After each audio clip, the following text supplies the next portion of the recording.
Hey guys, it's Mr. Mulvihill here. Happy Friday. Hope your week's going all right. I just wanted to do one thing that's not math related today. I want to show you how to look at comments, whether it be on math or social studies or English, because your teachers are giving you comments, and I want to show you how to look at them. So you're going to go to your classwork, and you're going to go to View Assignment,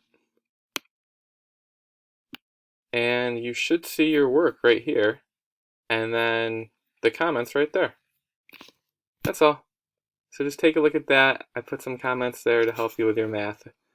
So you can try to correct those and shoot me back answers if you want. But please take a look at those. That's all you got to do today. And then work on submitting your assignments. Please reach out if you need any help and join our Google Meet if you have any specific questions. Thank you and have a great day.